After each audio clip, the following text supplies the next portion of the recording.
Tout l'honneur et le plaisir est pour nous d'être à ce rendez-vous. Rendez-vous que le Seigneur nous donne de pouvoir méditer la parole de Dieu, de louer le Seigneur. Moment que le Seigneur nous donne, un moment de partage. Cette journée, l'Église l'a dédiée à la mission parce que l'Église est en mission et l'Église est missionnaire. J'ai vraiment l'honneur d'accueillir sur ce plateau les missionnaires, ceux que Dieu a mis à part, mais d'abord que la grâce de Dieu soit avec vous, que la bénédiction de Dieu vous accompagne, chers téléspectateurs. Église centenaire, notre responsabilité se trouve là. Merci à vous. Nous avons à notre gauche missionnaire Grâce Apia, qui est la coordinatrice de la Société des missions de l'Église méthodiste unie Côte d'Ivoire. Bonne arrivée à vous. Merci, pasteur. Votre responsabilité? Notre responsabilité, c'est de rappeler à l'EMUCI que nous sommes une église centenaire. Par conséquent, nous ne devons pas nous asseoir, nous devons aller pour faire des disciples. Ensuite, nous avons missionnaire Yabo Jean-Marc, qui est responsable du district d'Abidjan Sud. Bonne arrivée à vous. Merci fort bien, pasteur. Abidjan Sud, j'espère que ça marche. Pour l'heure, les techniques que nous avons mis en place, ce n'est pas encore tout à fait effectif. Voilà. Merci. À notre droite, nous avons missionnaire Kwa Bilé Yancente, qui est le coordonnateur adjoint de la Société des missions de l'Église méthodiste unie Côte d'Ivoire. Bonne arrivée à vous. Merci, pasteur. J'espère que vous êtes à l'œuvre. Alors, c'est évident que nous soyons à l'œuvre parce que le Seigneur nous a dit « Allez faire de toutes les nations des disciples ». Nous pensons que cette injonction est vraiment notre affaire. En une minute, votre vocation missionnaire? Alors, notre vocation missionnaire, c'est ce que je viens de rappeler. Elle est rattachée à la Grande Commission, qui est en Matthieu 28, le verset 19 à 20, qui dit « Allez faire de toutes les nations des disciples ». Et c'est ça notre vocation, notre appel. Missionnaire Nyanagbe Alain, qui est responsable de la prière, nous le disions tantôt en hors antenne, que sans la prière, rien ne peut se faire. Oui, Bonne justement. arrivée à vous. Merci beaucoup, pasteur. En tout cas, la prière, c'est comme le moteur qui fait bouger une voiture. Et si la voiture n'a pas de moteur, elle ne peut pas se déplacer. Nous, notre rôle, c'est de jouer le rôle de moteur pour que les choses avancent sur le terrain. Merci. Et enfin, notre ami Esso Marcel, qui est le coordonnateur du district d'Abobo, on peut vous saluer. Notre rôle, c'est de soutenir la mission en avant, dans toutes ses formes. En prière, matériellement, financièrement. Merci bien. On va demander au missionnaire Yabo de prier pour présenter ce moment au Seigneur. Nous te rendons grâce, éternel, notre Dieu, pour l'opportunité que tu nous fais de parler de ta part. Et nous croyons que, Seigneur, sans ton esprit, nous ne pouvons rien. Viens et conduis, Seigneur, ces moments par ton esprit, au nom de Jésus. Amen. Amen. Cette journée, l'Église l'a dédiée à la mission, mais le thème, il est très éloquent. Aller et prêcher la bonne nouvelle. Ça, c'est la grande recommandation que le Seigneur donne à l'Église. Et je suis très heureux, très à l'aise avec vous pour qu'on en parle et voir quel est le travail qui est fait sur le terrain. Ensuite, votre responsabilité, comment on peut mobiliser le peuple de Dieu à s'investir dans la mission. Cette journée, au niveau de l'Église, on le sait très bien, c'est Aldegate Street. Cette journée, elle était importante. Quoi, Bilé? Effectivement, cette journée, elle est importante parce qu'elle nous rappelle la rue Aldgate Street, située à Londres, là où John Wesley, le fondateur de l'Église méthodiste unie, après une expérience infructueuse aux États-Unis, en Géorgie plus précisément, et sa rencontre avec les Moraves, son retour des États-Unis, est allé dans cette rue-là pour rencontrer les Moraves Et dans cette église Saint-Botolph, c'est là qu'il a rencontré les Moraves et il a reçu le baptême du Saint-Esprit. Et ça a été un départ, un réveil pour lui et un départ pour la mission. Et donc, pour nous, c'est une journée importante. La dénomination Aldred Gate Street nous rappelle, n'est-ce pas, le départ, la mission que John Wesley, n'est-ce pas, a instituée. La mission, c'est cela, mais aussi la louange accompagne la mission. On va permettre à la chorale de nous édifier au travers de la louange et puis nous allons continuer.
Merci à la chorale qui nous donne l'occasion de louer le Seigneur. Missionnaire Grâce, vous êtes la responsable ou la coordinatrice. On peut, en un mot ou en quelques minutes, connaître un peu la mission. La Société de la Mission est effectivement la structure de l'Église méthodiste unie Côte d'Ivoire chargée de la mission. Elle est logée au Conseil des ministères et présentement nous sommes sous la gestion du cabinet du bishop. Conseil des ministères de l'Église méthodiste unie Côte d'Ivoire. Quand vous dites Conseil des ministères, on peut penser à un Conseil des ministres. Mais au niveau de l'Église méthodiste unie, quelle est votre responsabilité? Nous travaillons à l'implantation de nouvelles communautés, des églises viables, autochtones, capables de se reproduire. Nous travaillons au milieu de différents peuples dans tout le territoire ivoirien.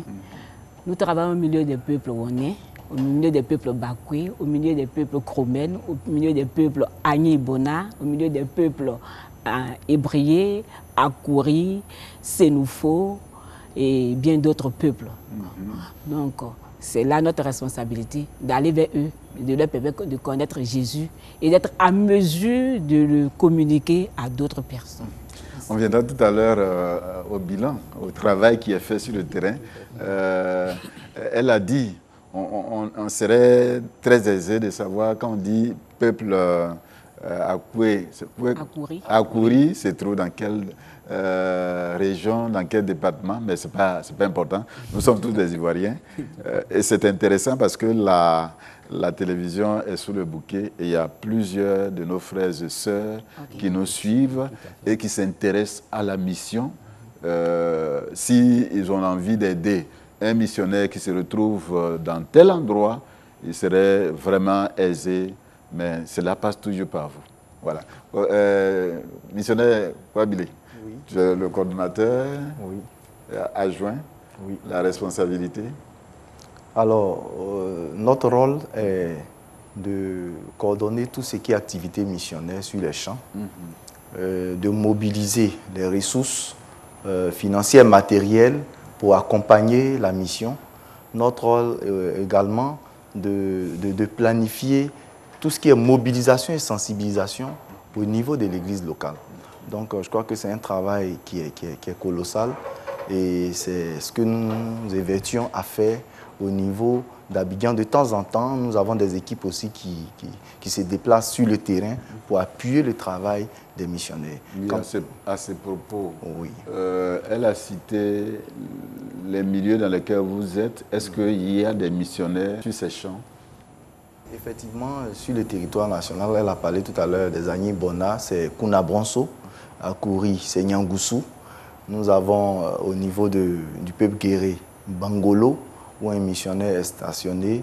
Et nous avons travaillé au niveau du peuple Yakuba avec le missionnaire Bamba Zoumana.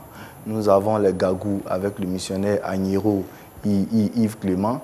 Nous avons les Tagbana avec le missionnaire Nguessan Dominique. Nous avons les Ouanais avec le missionnaire Brou Etienne. Et je ne peux que citer cela parce qu'il y a beaucoup d'autres missionnaires qui sont en commun. On n'oublie pas, il n'y a pas que la Côte d'Ivoire. Il y a aussi en Guinée, nous avons le missionnaire Kopa Jacob et sa famille que nous saluons au passage. Nous le saluons, demandons que la grâce de Dieu l'accompagne. Ce n'est pas facile et saluer, profiter de l'occasion de saluer le révérend pasteur Ake Amon François, qui est le coordonnateur de la mission de la Guinée. Oui, c'est tout? Bon, nous pouvons que... Je crois qu'au cours de l'émission, nous aurons encore d'autres informations à donner. Est-ce qu'on peut faire un genre de bilan pour voir quel est le travail qui est fait et où? Ça va donner à l'Église de savoir que la responsabilité elle est vraiment grande. Oui. D'accord. Alors, ce que je voudrais dire à ce sujet, pasteur, je reprends encore la parole en ce qui concerne le bilan de la Société des missions méthodistes. Aujourd'hui, elle a à son actif 53 églises créées. Quand je parle de 53 églises créées, c'est 53 lieux où il n'y avait pas d'église. Les missionnaires sont partis, ils ont prospecté les lieux, ils ont fait les recherches, ils ont prié, ils ont travaillé à évangéliser et implanter des communautés. Et ces communautés-là, à l'ouest, par exemple, on a implanté 18 communautés. Certaines communautés, aujourd'hui, beaucoup de communautés ont été remises à l'église. Là où il y a déjà des pasteurs qui y travaillent. Et on continue dans cette lancée.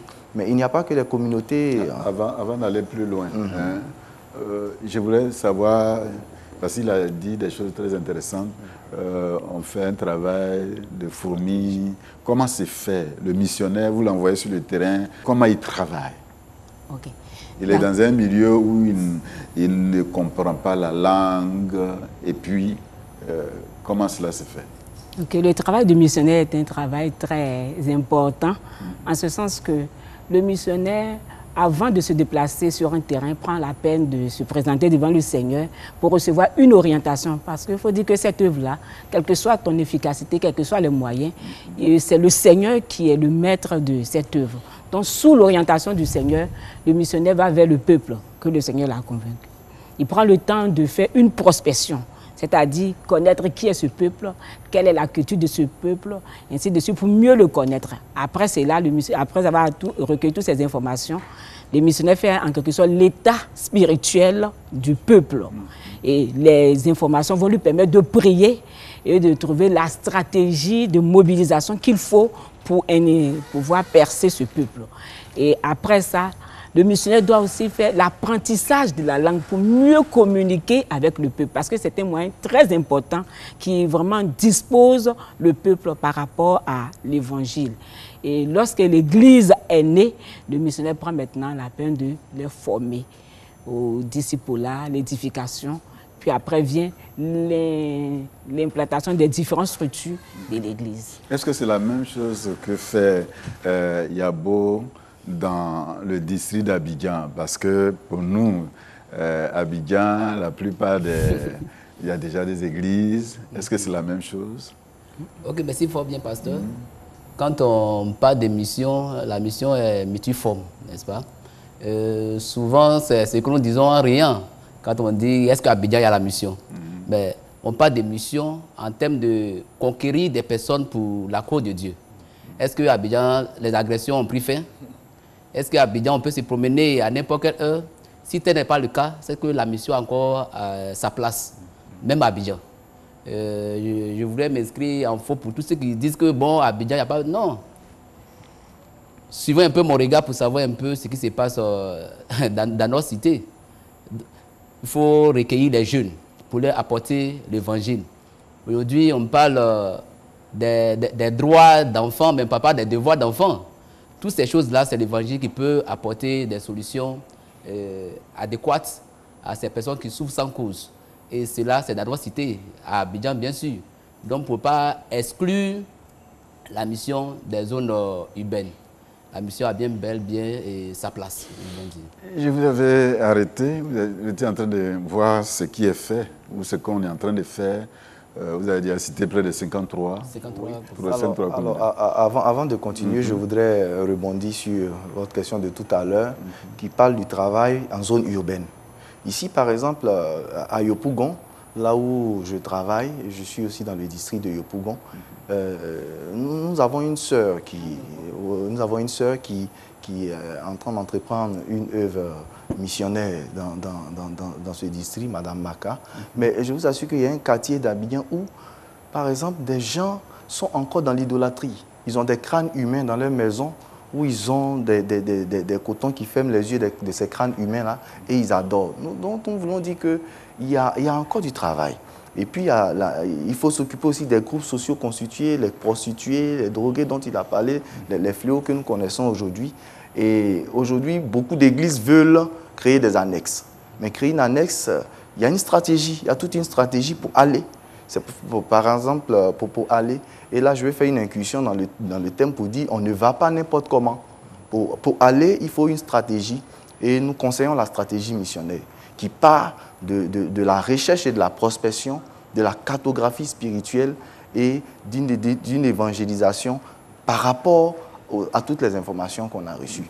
Nous disons que la sémence, on ne la gaspille pas, mais on a toute une stratégie pour qu'elle puisse tomber dans de bonnes terres.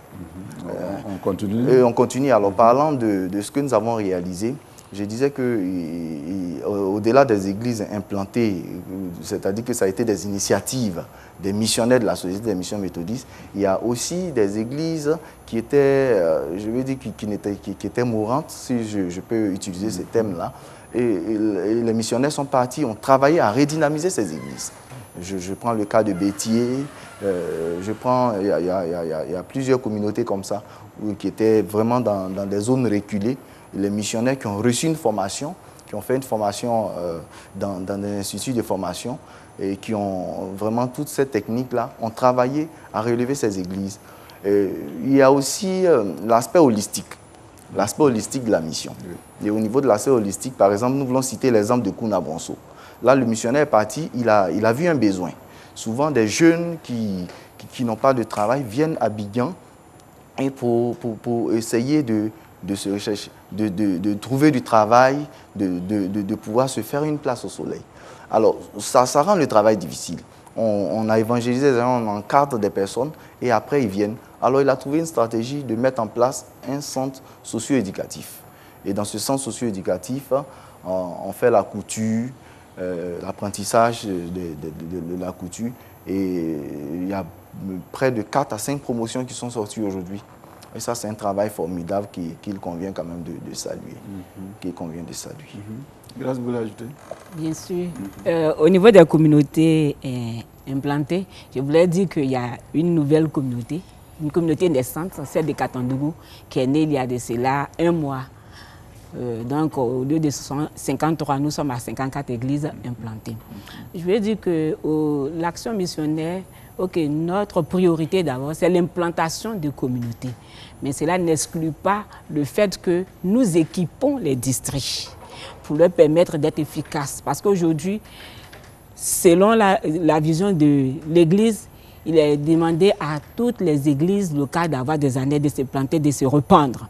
Donc, nous travaillons à les équiper au niveau d'Abidjan, comme au niveau des districts missionnaires. Les équiper comment? En formation? En formation, leur donner la stratégie nécessaire pour réaliser une implantation. Parce que souvent, nous croyons faire la mission, mais pas avec toute la stratégie qu'il faut. Et parfois, nous sommes en train de reconduire les églises que nous avons. Alors qu'en mission, il y a plusieurs stratégies. Donc, pour permettre aux districts ou bien à toutes ces églises d'être vraiment opérationnelles, efficaces dans la réalisation de l'implantation des nouvelles communautés, nous les équipons. C'est ce que nous faisons. Nous travaillons aussi à l'implantation des SMM locales, dans les églises locales, c'est-à-dire communiquer la vision, le fardeau de la mission à toutes les personnes que le Seigneur appelle à cette tâche. Et se charge de faire le relais et accompagner l'Église dans le projet d'implantation. Vous voulez ajouter quelque chose? Oui, en fait, je voulais apporter un éclaircissement en termes d'implantation d'église dont nous parlons. En fait, quand nous parlons d'implantation d'église, c'est le regroupement des autochtones, n'est-ce pas, d'une cité ou bien d'un milieu donné. Et avec les enseignements, eux-mêmes sont capables de chanter dans les langues, de prêcher dans les langues. Ce qui est contraire à d'autres églises que nous voyons. Et la crise a donné le test qui est bien visible. Quand les gens du Sud sont partis au nord, au sud, à l'est, après la guerre, il s'est avéré que toutes les églises étaient fermées. Mais si c'était des autochtones, tu ne peux pas fuir ton village pour aller quelque part. Tu dois fuir, c'est dans ton village que tu seras. Donc la mission a une particularité. Elle veut permettre au peuple autochtone de chanter, de prier dans les propres langues. Et cela est formidable. Quand nous parlons d'implantation d'église, c'est la spécificité que nous notons à ce niveau. Voilà. Je voudrais rebondir aussi sur la question. Je veux dire que lorsque nous allons, nous implantons des communautés et nous travaillons à ce que les autochtones puissent prendre le relais. Tout à l'heure, dans l'intervention du missionnaire Kouabilé, il a parlé du district missionnaire de Mans. Et précisément dans le secteur de Danané, nous avons implanté plus de 18 églises. Et aujourd'hui, il y a des fils qui ont reçu l'évangile et qui sont des catéchistes, des prédicateurs qui font le relais. Et le missionnaire est sorti de cette zone et l'église a été cédée au district. Donc nous travaillons à préparer le relais, à communiquer la vision aux fils des régions pour qu'ils soient à mesure de communiquer l'évangile à leurs parents, à leurs frères et à leurs sœurs. On va écouter la chorale. Amen.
Merci à la chorale.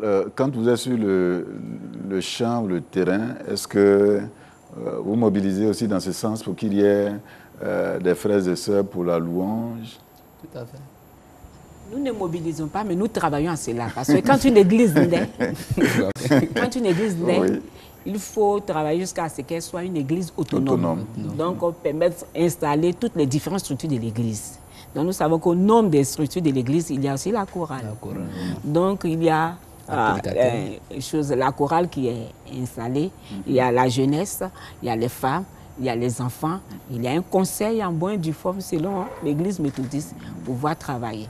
Donc, lorsque nous travaillons cela, ceux qui ont reçu l'appel, nous les formons, nous les équipons pour leur permettre d'exercer selon le ministère qu'ils ont reçu. C'est-à-dire ceux qui sont prédicateurs vont prêcher, mais dans leur propre langue, pour pouvoir mieux communiquer l'évangile aux parents qui sont là. Tout à l'heure, je viendrai à vous pour savoir si vous avez les moyens, quels sont les moyens que vous disposez pour pouvoir faire tout ce travail. Mais à l'entame de l'émission, en présentant chacun de vous, vous avez employé une expression de la Fondation. Tant que si la Fondation n'est pas là, rien ne peut se faire. Comment vous le faites? C'est vraiment au niveau de la prière que tout se passe.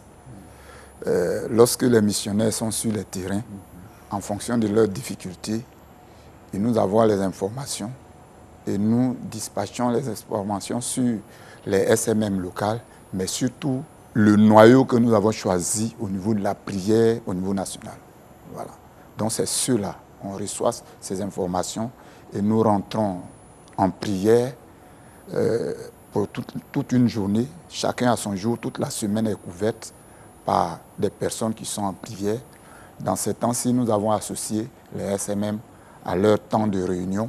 Et donc, c'est comme ça que vraiment nous prions pour que les choses de l'autre côté fonctionnent. Vous êtes à la nationale. Où voulez-je dire? Oui, parce que je voudrais, par rapport à la prière, je voudrais parler des défis. Et là, par exemple, on était sur le champ de Bétier et j'étais avec un autre missionnaire quand on voyageait. Et c'était difficile parce qu'il pleuvait, on était à moto, on partait dans un village pour un programme. Et c'était vraiment difficile. On a fait des pannes de moto et la nuit nous a trouvés sur la route. Et lorsqu'on partait, c'était vraiment difficile. On a même fait un accident où on était blessé. Le missionnaire Ouya, qui était avec moi, a eu le genou pratiquement fracturé et on ne savait même pas comment faire. Et quand on est revenu après, quand on est revenu à la base après, il y a une sœur qui nous appelait et dit qu'à cette heure de la journée, c'est-à-dire c'était autour des 19h, elle ressentait à l'intérieur d'elle-même qu'il fallait qu'elle prie pour nous. Elle ressentait, c'était comme un fardeau, elle ne comprenait pas. Et quand elle nous a rencontrés, quand on lui a expliqué ça, elle a compris pourquoi. Alors, je veux profiter de ce témoignage pour dire qu'il y a beaucoup de défis au niveau de la mission. Il y a beaucoup de défis au niveau de la mission et ceux qui partent sont confrontés aux défis sur le terrain. On a besoin de les soutenir par la prière. Et c'est là que le missionnaire Nyanagbe Alain travaille. Et je crois que c'est un travail vraiment efficace parce qu'aujourd'hui, l'objectif, c'est de faire une ronde de prière de 24 heures sur 24 de prière pour que le travail puisse aller de l'avant. Parce que sans la prière, on s'est rendu compte que sans la prière, on aurait été exposé à un danger plus grand. Mais par la prière, le Seigneur nous a certainement secourus. C'est un des moyens. Un des moyens, est-ce que... Un des moyens à ne pas négliger, d'ailleurs, très important. Oui, c'est ça. Au niveau de la prière, je crois que ce que je pourrais ajouter aussi, c'est que... Je veux qu'on aborde au niveau des moyens. Ça, c'est un des moyens. Déjà, on l'a déjà expliqué. J'espère que les missionnaires qui sont sur le champ ou que tous les frères qui accompagnent, ils ont compris cela. Maintenant, quels sont les autres moyens qui semblent être importants pour vous? Souvent, nous travaillons dans des villages très reculés. Des villages qui sont enclavés, d'accès très difficile. Mais pourtant, il y a des hommes qui y vivent. Et le Seigneur les veut. Nous sommes obligés d'aller vers eux. Et quand nous y allons, nous sommes vraiment confrontés à pas mal de difficultés. Je vais vous rendre témoignage de ce qui s'est passé sur le champ Monogaga. Le chant monogaga est d'accès très, très difficile. Mais souvent, il y a que les personnes qui y vivent sont confrontées peut-être à des accidents. Il y a des femmes enceintes qui doivent accoucher, il n'y a pas d'infrastructure. Et parfois, il faut faire sortir ces personnes-là qui ont eu un accident. Quelqu'un peut-être qui saigne. Une fois, on était confronté à un monsieur qui a eu un accident au pied. Il a été coupé par une machette et il a saigné de 17h jusqu'à 23h. Et il fallait faire sortir ce monsieur jusqu'à Canton-Dougou pour qu'il puisse bénéficier des soins. Imaginez quelqu'un qui est souffrant, qui est mourant. Dans quel état il faut le transporter? Il n'y a pas de véhicule. Et le missionnaire qui a une moto, c'est sur la moto du missionnaire qu'on l'a pris et qu'on l'a fait sortir. Je veux dire que les motos sont importants. Les véhicules sont très importants. Ce ne sont pas des... Je veux dire que ce n'est pas des choses de luxe. Ce n'est pas de luxe. Mais ce sont des moyens pour le travail. Une femme qui a thème, une femme en travail, une femme qui est en travail, en train d'accoucher et il y a des complications. Il faut l'évacuer. Qu'est-ce qu'il faut faire? On est obligé de prendre cette dame-là sur la moto. Si le missionnaire, et parfois, il faut aller chercher le missionnaire jusque dans un autre village, juste simplement pour profiter de quoi? De sa moto, ce n'est même pas un véhicule. Donc nous disons ici que les moyens de transport sont très importants, les motos, mais aussi des véhicules adaptés aux routes pour permettre aux missionnaires d'aider les populations vers qui nous allons. Parce que parfois, ces populations sont très pauvres, elles n'ont rien. Elles vivent dans des zones vraiment très enclavées. Donc, les véhicules sont nécessaires, ce sont des moyens de transport. Quand on les mettra à la disposition des missionnaires, cela va permettre de sauver des vies. Ne voyons pas le missionnaire qui va peut-être rouler, ou bien on va croire que... Non, mais ça va permettre de sauver des vies. Ensuite, il y a d'autres moyens, On voulait faire un ajout. Oui. Et parlant des moyens, il faut dire que les moyens sont disponibles par la grâce de Dieu. Mais souvent, les moyens qui arrivent n'arrivent pas à destination. Souvent aussi, nous voulons dire que l'église qui se veut une église missionnaire, ou du moins qu'il y a une église missionnaire. L'église est une église missionnaire. Enfin, voilà, c'est de mobiliser le peuple de Dieu. Mobiliser tout le peuple de Dieu. D'ouvrir leurs yeux pour que le peuple de Dieu comprenne que la mission a besoin de chacun de nous. La mission a besoin de chacun de nous, et bien plus, puisque nous sommes le fruit d'une mission. En d'autres termes, l'essence même de l'église méthodiste, c'est la mission. Parce que si nous sommes fruits de la mission, c'est que l'essence de l'église, c'est la mission. Qu'est-ce que l'église doit faire? Cependant, il doit donner les moyens, comme la coordinatrice vient de dire, ce n'est pas en termes de luxe. Hier, Jésus utilisait des bacs, parce qu'à ce moment, il n'est pas donné à tout le monde d'avoir des bateaux, comme on le prédit. Aujourd'hui, il y a des véhicules, il y a des motos, il y a des choses plus opérationnelles. Elle a déjà parlé de véhicules. Caméras. Elle a déjà parlé de motos. Ce dont vous avez besoin encore, c'est de cela qu'il faut. La littérature, la Bible, par exemple. Voilà. Oui. Laisse-le finir. Des Bibles, par exemple. Oui. À citer des motos, des tam-tams. Au nord, on utilisait des balafons. On a besoin pour que le peuple puisse chanter dans sa langue. Oui, c'est ça. Il faut lancer l'appel à un frère qui se retrouve ici à Abidjan. Et qu'il y a ses parents qui sont au nord. Il peut et qu'on peut utiliser les balafons. On en a besoin. On en a besoin. Voilà. Allez-y. Coordinatrice, pardonnez. Oui. Je disais qu'à ce niveau, au niveau des moyens, il faut dire quand même que l'Église quand même fait un effort. C'est cela. Mais par rapport au défi missionnaire qui est sur le terrain, je pense que l'Église a besoin de faire davantage. Donc chaque fidèle méthodiste doit comprendre cette réalité parce que la mission ne peut pas se faire sans argent. Tout à l'heure, ce dont elle parlait, le missionnaire est un agent de développement. Parce que lorsqu'il arrive sur le terrain, le peu de moyens qu'il a, c'est avec ça qu'il soutient le peuple qui est là. Parce que tu es parti avec l'évangile. Tu lui as dit que Dieu est bon, Dieu est amour. Mais pendant qu'il est dans la difficulté, comment est-ce que tu vas manifester cet amour de Dieu? C'est en répondant à ses besoins. Donnez-le vous-même à manger, pasteur. Donc, on a besoin d'une voiture au niveau de la Société des missions méthodistes du département pour pouvoir faire sillonner les champs des missions et les aider. On a besoin de moyens financiers. Et là, je crois que la dernière conférence a initié un fonds de la mission Et je pense que il faut que le fonds soit voilà, ça doit intéresser tous les méthodistes. Le fonds soit Ça doit intéresser tous les méthodistes. Oui. Et on a besoin de vidéoprojecteurs. Oui. Aujourd'hui, on n'a pas de bonnes images. Pourtant, il y a un bon travail qui se fait sur le terrain. On a besoin d'une bonne caméra professionnelle et des vidéoprojecteurs pour prendre des films, des vidéoprojecteurs pour faire des projections de films sur le terrain. Nous avons besoin de sonorisation, des baffes amplifiées pour distribuer ça à chaque champ d'émission, parce qu'aujourd'hui, l'évangélisation, ce n'est pas avec la voix qu'on va aller s'arrêter au milieu du village, vous leur dire Jésus t'aime. Il y a des techniques, il y a des moyens. Et c'est nous les fidèles méthodistes.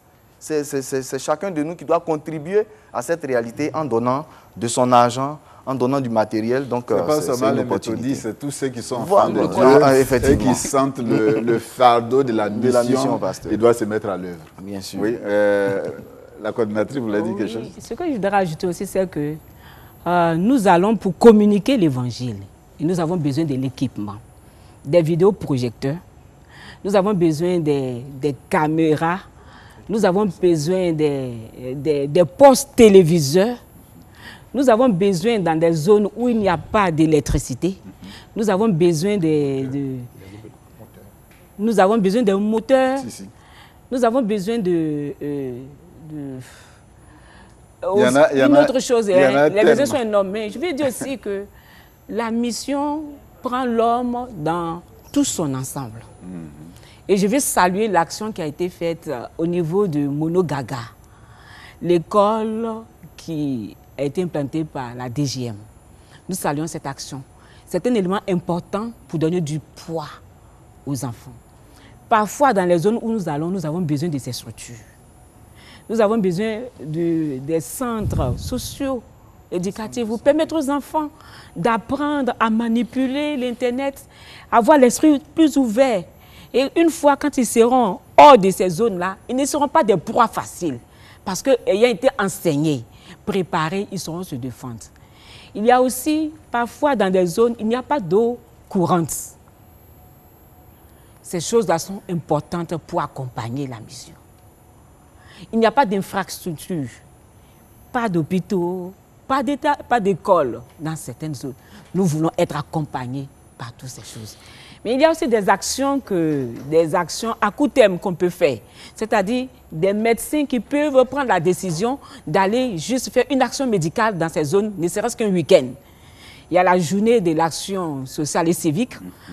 Je veux dire qu'à cette journée, il y a des actions qui peuvent être faites vers ces peuples non atteints par l'évangile. Ils sauront que Dieu les aime. Dieu pense à eux. Okay, c'est ce que je dis. Merci. On va faire encore une pause et puis on va revenir sur la semaine. Depuis le lundi jusqu'à aujourd'hui, il y a eu quand même des actions qui ont été menées. Vous êtes à San Pedro. Ça serait vraiment intéressant.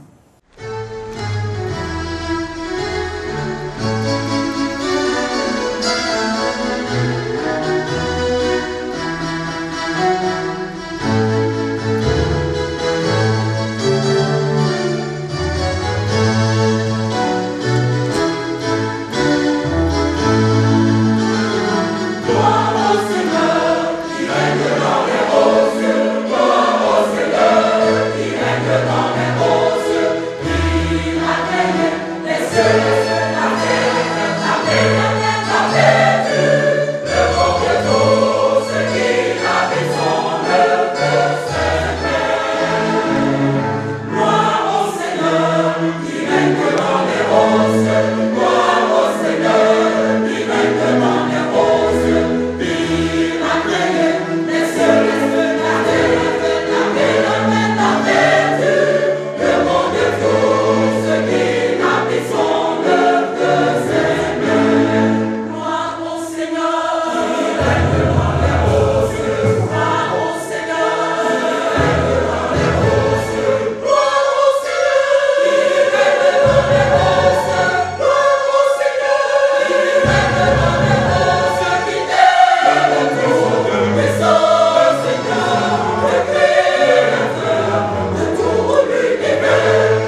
Merci à la Cora. Nous sommes à la dernière phase de notre émission. Parlons un peu de la semaine. Depuis le lundi jusqu'à aujourd'hui, qu'est-ce que vous aviez fait? Et il faut dire que pour nous, la journée de la mission, c'est dimanche 19. Mais avant cela, la semaine a commencé depuis le 3. Du 3 au 7, nous avons fait une campagne d'évangélisation à Katondougou. Katondougou, c'est où? C'est dans le district missionnaire de San Pedro. Parce que c'est là-bas qu'a lieu les activités officielles cette année. Et donc, nous avons fait une évangélisation à Katondougou. Une église est implantée avec un effectif de 58 personnes. Ah, d'accord. Nous saluons, nous bénissons le Seigneur. Nous avons fait une évangélisation à Grand Bérébi, une évangélisation des enfants à Grand Bérébi. Et nous avons fait une action sociale dans le Vitori, dans les 4 villages du Vitori, c'est-à-dire à Monogaga, à Kunuko, à Doulaïko et à Madieko. Nous avons fait également 2 actions médicales au niveau de Katondougou. Et en semaine, tous les soirs, nous avons eu des moments d'édification, des enseignements et des projections de films pour exposer le peuple de Dieu à l'œuvre missionnaire, communiquer davantage le fardeau et amener le peuple à se lever. Ce dimanche, le culte s'est fait où? Alors, ce dimanche, comme la coordinatrice vient de le dire, cette année, la particularité, c'est que nous allons dans un district missionnaire. Nous allons dans un district missionnaire, c'est San Pedro, nous sommes dans le district missionnaire de San Pedro. On vous avait posé la question, hein, mais vous êtes missionnaire et vous allez dans un district missionnaire. Voilà, on va dans un district missionnaire pour rencontrer les réalités de la mission et pour aussi aider ce district. Et c'est comme elle le disait, nous avons implanté une nouvelle communauté à Katondougou qui était vraiment un besoin réel parce que tous ceux qui étaient dans cette zone-là, je fais partie de ceux qui sont partis pour cette implantation. Tous ceux qui sont dans cette zone, nous avons vu que c'est un peuple nombreux. Je vous assure que le premier culte, on a eu près de 63 personnes au premier culte. Alors, donc l'activité officielle, c'est dans le district de San Pedro. C'est donc à l'église La Cité. Nous saluons le surintendant, le très révérend Bogro Isaac, qui est dans ce district, qui a commencé là-bas. Il est allé là-bas et on l'a ramené encore là-bas pour qu'il ait le sens de la mission. Voilà. Alors, parce que nous voulons rappeler que c'est sous la présence effective du bishop. Oui. Donc le bishop sera... Oui, mais vous êtes lié au cabinet. Ah oui, bon. Vous êtes lié au cabinet. C'est la grâce que nous avons. Voilà. Yanangbe, vous avez une responsabilité. Vous avez besoin de soutenir tout cela. Oui. Et si vous dormez, rien ne peut se faire. L'heure n'est plus au sommeil. C'est avec votre prière pour que les cœurs soient touchés. On va arriver certainement à la fin, mais je vais encore revenir. Je vais saluer Abobo. Abobo, le travail. Oui, Abobo, au niveau d'Abobo, le travail avance. Nous sommes en train de communiquer la vision missionnaire, c'est-à-dire il y a beaucoup d'églises. Vous savez qu'à Bobo, il y a aussi des villages qui sont associés au district. Et donc, il y a beaucoup d'églises. Nous sommes en train de faire connaître la société des missions pour que les églises puissent vraiment la soutenir. Donc, nous sommes cette année surtout vers le circuit de Gébo. Nous avons déjà installé une cellule à Gébo 2, à Kosiwa. Nous allons le 19 faire notre journée. Merci bien. Merci pour le travail qui est fait. Nous voulons vous encourager. On va profiter de son micro ou de ce qu'il a été en train de dire pour qu'on puisse lancer l'appel. Hein? Peut-être à la coordinatrice et puis à notre ami de lancer l'appel parce que c'est ça qui est important. Et tout à l'heure, vous allez donner là où on peut vous joindre, on peut vous trouver facilement. Allez-y. On va commencer par la joindre. Alors, nous voudrons demander à tout le peuple méthodiste de se lever pour cette journée de la mission. Parce que c'est notre héritage. Et tout ce que nous avons comme apport, soit des vêtements, des dons en nature ou des moyens financiers pour accompagner la mission, je pense que c'est maintenant qu'il faut le faire. Parce que nous avons fait le centenaire et en 2114, nous ferons le bilan. Et c'est maintenant que nous devons bâti ce bilan. Et c'est vraiment important que ce programme se tienne dans toutes les églises locales. Et nous sommes vraiment heureux de saisir cette antenne pour demander à chacun vraiment de se mobiliser. Pour celui qui pense qu'il peut offrir une caméra, qui peut offrir une 4x4, qui peut offrir une moto, qui peut offrir un kit de santé, qui peut offrir un groupe électrogène, qui peut offrir, n'est-ce pas, des baffes amplifiées pour l'évangélisation. Je pense que c'est maintenant que le Seigneur te donne l'opportunité de le faire. Coordinatrice, c'est bon? Oui, on peut s'arrêter. Nous voulons lancer un appel aussi à toute l'Église, dire que en tant que disciples du Seigneur, nous sommes concernés par le salut des peuples non atteints. Et tu peux ne pas être sur le terrain à plein temps, mais ta prière peut accompagner. Tu peux ne pas être sur le terrain à plein temps, mais tes moyens financiers peuvent accompagner et aider cette œuvre-là. Le faisant, tu permets à plusieurs personnes de profiter ou bien de recevoir le salut. Vos moyens financiers en nature comme en espèces seront les bienvenus. Merci. On a déjà terminé avec la coordinatrice, c'est l'essentiel. J'espère que les Ivoiriens sont sensibles. Je parle en termes des Ivoiriens, de tous ceux qui croient au Seigneur, qui ont le fardeau. Et j'espère qu'ils ont entendu ce message.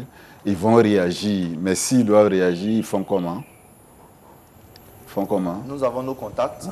Vous avez le 47, 39, 20, 30, la coordinatrice. Le 47. Non, on va reprendre tout doucement. On va reprendre doucement. Allez-y. Le 47, 39, 20 et 30. D'accord. Le 47, 54, Oui. 41, 50. Le 05, 67, 85, 17. Je vais me déplacer physiquement. Je fais comment? Le siège de la mission se trouve à Lokodjo, près de l'église Sinaï. Nous sommes là tous les jours. Vous pouvez nous... Et à la conférence, au siège de la conférence, on n'a pas le droit d'y aller? Si, auprès du conseil des ministères. D'accord, merci. Merci à vous. Ça a été vraiment un plaisir pour nous. Aujourd'hui, le thème, nous le rappelons, aller et prêcher la bonne nouvelle. On donnera l'occasion au peuple de Dieu de lire avec nous Marc chapitre 16, versets 15 à 18. C'est le mandat suprême que le Seigneur recommande à chacun de nous. Nous avons besoin de nous lever. Comme ils l'ont dit tout à l'heure, si on ne peut pas aller prêcher, qu'on a les moyens, il faut les mettre à la disposition des missionnaires. Nous les saluons, eux tous qui sont sur les champs. Nous croyons que Dieu les accompagne. Nos prières les accompagnent avec notre ami. Nous voulons saluer le très révérend missionnaire Marcel Sachou, qui nous suit actuellement. Nous voulons l'encourager parce que lui aussi, c'est un missionnaire de l'Église méthodiste unie. Et donc, demandons que la grâce de Dieu soit avec lui. Avec lui, c'est tous les autres missionnaires. Pensons au pasteur Masuka, à tous les autres. Mais surtout à vous, nous demandons que le Seigneur vous accorde la grâce. J'ai été très heureux de partager ce moment avec vous. Nous croyons qu'on aura encore d'autres occasions pour partager la mission parce que nous sommes des missionnaires. L'Église méthodiste est une église missionnaire. Le fondateur est un missionnaire. Et donc l'Église est debout avec vous. Je l'espère, le peuple de Dieu va réagir très positivement. Mais nous allons nous arrêter là et puis nous revoir très prochainement. Profiter de l'occasion pour saluer cette grande équipe qui nous a aidés parce que le frère le disait, la fondation, c'est eux qui sont de l'autre côté pour nous accompagner, pour qu'on puisse nous voir. C'est eux qui sont importants. Nous voulons les saluer et demander que la grâce de Dieu soit avec eux. Merci à vous et à la prochaine fois.